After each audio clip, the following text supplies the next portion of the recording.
Hello everyone, अस्सलाम वालेकुम। How are you all? हम चैप्टर 5 कर रहे थे क्लास 6 का, kingdoms, kings and early republic. तो हम यहाँ पे थे। आज हमें वर्नास के बारे में पढ़ना था। So let's start. We have many books that were composed in north India, especially in areas drained by the Ganga and Yamuna during this period. यानी कि बहुत सारी बुक्स जो हैं वो कंपोज हुई नॉर्थ इंडिया में, जैसे कि जो स्पेशली जो एरियाज़ गंगा और यमुना के पास जो रहते थे उन एरियाज़ में ये कंपोज की गई, उस पीरियड में कंपोज की गई। These books were often called later Vedic. In books को बाद में क्या कहा गया? वैदिक कहा गया, because they were compose after the Rigveda. क्योंकि ये ऋग्वेदा के बाद कंपोज हुई थी, जिसके बारे में हम चैप्टर 4 में पढ़ चुके हैं। हमने पढ़ा था ना ऋग्वेदा के बारे में, तो उसमें ये चीज़ दी गई थी। These includes Samaveda, Yajurveda, Atharvaveda. इसमें ये तीनों वेदों के बारे में है, एज वेल एज दूसरी बुक्स के बारे में भी है। These were composed by priest ने इसको कंपोज किया and described how rituals were to be performed. They also contained rules about society. ये प्रीस्ट ने इसको कंपोज किया और इसमें ये डिस्क्राइब किया कि किस तरीके से रिचुअल्स जो हैं वो परफॉर्म्ड होती हैं, किस तरीके से जो उस टाइम के रिचुअल्स थे जो वो लोग मानते थे वो कैसे परफॉर्म किया जाता है। एंड उसमें ये भी कंटेंट था, ये भी मौजूद था कि कैसे सोसाइटी के जो रूल्स हुआ करते थे वो लोग जो रूल्स फॉलो करते थे उन सब के बारे में भी मेंशन था। There were several different group in society at this time. उस वक्त जो है बहुत सारे ग्रुप्स थे सोसाइटी में, जैसे warriors, farmers, herders, craft person, labour, fishing folk and forest people. इतने सारे ग्रुप्स थे। Some priest and warriors were rich. जो कुछ प्रीस्ट हुआ करते थे और जो वॉरियर्स हुआ करते थे, योद्धा हुआ करते थे, वो अमीर होते थे। As well some farmers and traders, जैसे कि कुछ फार्मर्स और जो ट्रेडर्स होते हैं वो भी रिच होते थे। अदर्स जो दूसरे थे including many herders, craft persons, labourers, fishing folk and hunters and gatherers were poor. ये क्या होते थे? ये पुअर होते थे, ओके, गरीब होते थे। The priest divided into 4 groups. Priest ने जो क्या किया, इनको 4 ग्रुप्स में डिवाइड कर दिया, जिसको कहा जाता है varnas. According to them each varna had a different set of function. उनके अकॉर्डिंग जो सारे वर्ना थे, उनका जो फंक्शन था, उनका जो काम था, वो अलग अलग था। First varna was that of the Brahmins. पहला जो वर्ण था वो क्या था? ब्राह्मण्स का था। Brahmins were expected to study and teach the Vedas, perform sacrifices and receive gifts. जो ब्राह्मण्स थे उनको यानी कि वो टीच कर सकते थे, पढ़ सकते थे वेदा वगैरह को, और जो सेक्रीफाइसेस हैं और गिफ्ट्स वगैरह रिसीव करना और सेक्रीफाइसेस परफॉर्म करना, सेक्रीफाइसेस करना, ये ब्राह्मण्स को दिया गया। सेकेंड प्लेस पे था वर द रूलर्स। दूसरे उस पर रूलर्स को रखा गया, college also known as Kshatriyas, जिनको क्षत्रिया कहा जाता है। They were expected to fight battles and protect people. उनको ये एक्सपेक्ट किया गया कि वो बैटल्स वगैरह लड़ाइयाँ लड़ें और लोगों को बचाएं। Third were the Vish and और द वैश्या। थर्ड वन कौन थे? विश या वैश्या कह लीजिए, वो थे।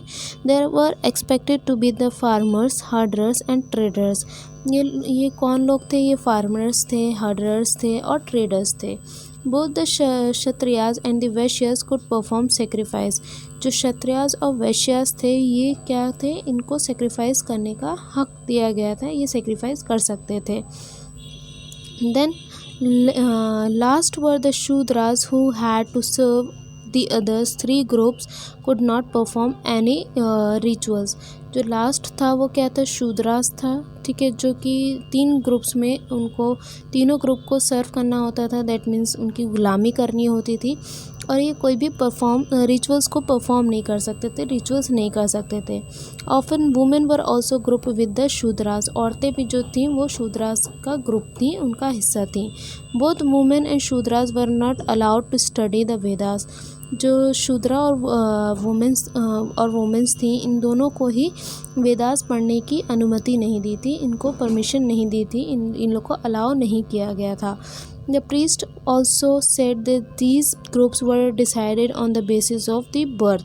प्रीस्ट ने ये भी बताया कि जो ये ग्रुप्स थे, चारों जो वर्णास थे, ये इनके बर्थ पे, इनके जन्म पे डिसाइड किया जाता था कि ये किससे बिलोंग करते हैं।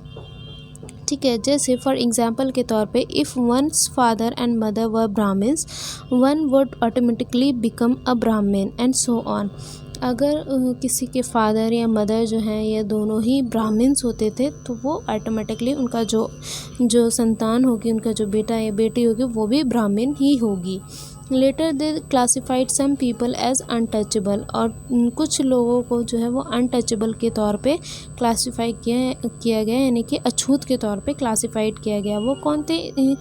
These included some craft persons, hunters and gatherers as well as people who help perform burials and क्रीमेशंस।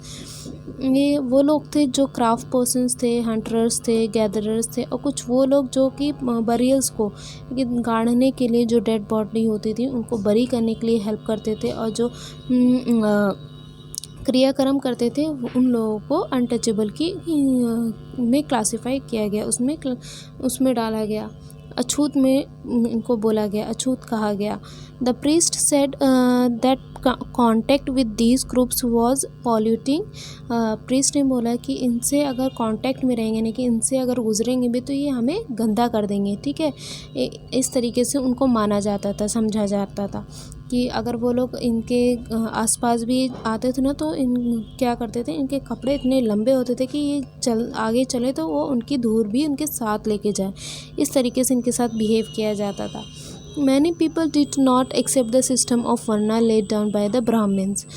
बहुत सारे लोगों ने इस वर्ना सिस्टम को एक्सेप्ट नहीं किया। ठीक है, जो कि ब्राह्मण्स के तौर पे चल रहा था, उनके उस पे चल रहा था।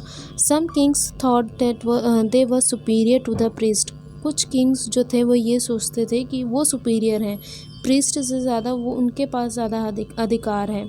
Other felt that birth could not be basis for deciding which varna people belongs to. कुछ जो लोग थे वो ये सोचते थे कि बर्थ पे जो वो डिसाइड करते कि किस वर्ना से बिलोंग करते हैं, उस पर वो एग्री नहीं करते थे। Besides, some people felt that there should be no differences among people based on occupation. कुछ ये सोचते थे, ये फील करते थे कि जो उनका डिफरेंसेस है उनके ऑक्यूपेशन के बेसिस पे वो नहीं होना चाहिए। ठीक है, इसी तरीके से जो अदर फेल्ट करते थे that everybody should